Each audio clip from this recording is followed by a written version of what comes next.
Whoa, those two are kind of big deals. Hey, you two! Can I take your picture? Huh? Does she mean us? Why does she want our picture? Guess we better get used to the celebrity treatment, huh? Can't blame the fans for wanting a photo of their heroes. But if this is for anything besides your own personal use, then we're legally allowed to charge you. Wait, what would they call it here? An appearance fee? Photo shoot fee? Absolutely! It's just an honor to be able to photograph the Ace Adventurer duo. How does 1.5 million Mora sound? Sure, that sounds fine! Hold up, how much did you say again? 1.5 million? Did Paimon hear that right? That's a lot of Mora for just one photograph. Maybe a little too much. Are we really worth all that? You guys are overreacting! This measly 1.5 mil is just the start. If you're interested in working with me as a photographer, you could potentially be taking home anywhere up to 9 figures. Snap some snaps and stack those stacks. 9 figures? That's... wait. Every 1,000 is 3 figures, plus 1 for the 1, so 1 million, that's 7, plus 2 is 10 million, 100 million. 100 million?! Yeah, this all sounds too crazy even for Paimon to fall for it. What kind of racket are you running here? You planning on flashing a couple of famous faces to con innocent people? Con innocent people? You took the words right out of my mouth.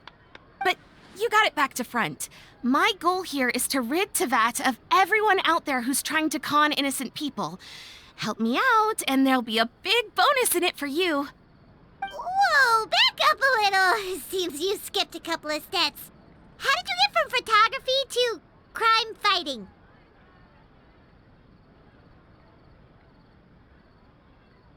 Well, it all has to do with an important problem in law enforcement that often gets overlooked.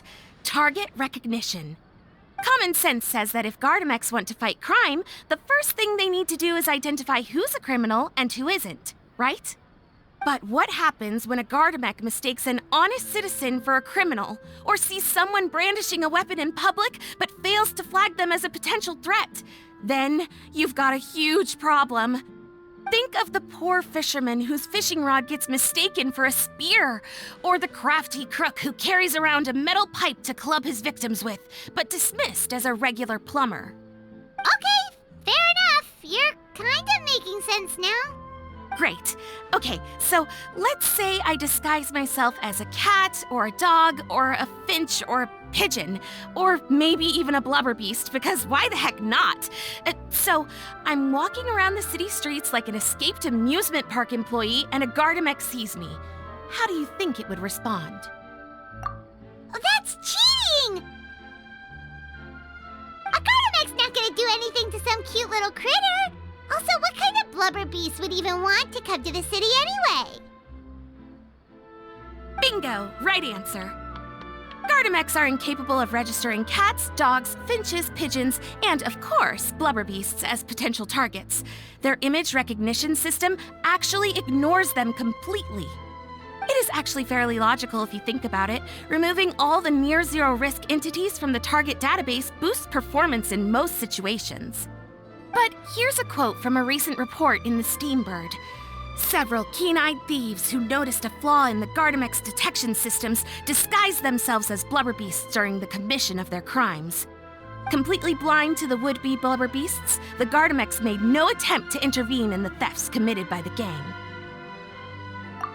Wait, so this actually happened? And the Gardamex really didn't catch them? Okay, that's pretty gutsy, but also kinda horrifying. What if they get bored of petty theft and move on to something even worse? They could get away with anything. Exactly! And that's why we have to fight these criminals in the domain of technology. It's turned into an ongoing tug-of-war between their disguises and our image recognition capabilities.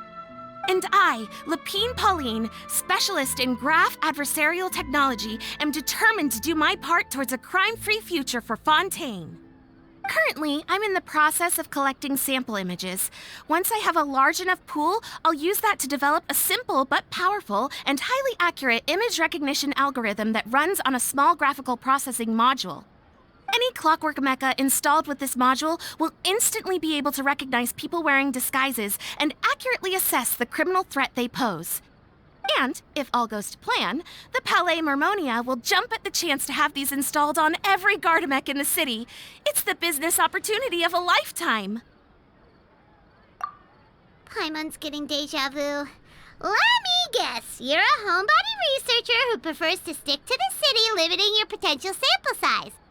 And the reason you want to work with us is because we can go out into the wild and help you get all the other photos you need, right? Wow! Right again! Down to the last detail. It sounds like the Ace Adventurer duo has seen it all before. What do you say? Join my project, become a graph adversarial technology specialist, and together we can expose every costume defender in Fontaine. Crucially, with your help, we can build a solid graph adversarial tech pipeline and take Fontaine's technology and law enforcement capabilities to the next level. Everybody wins!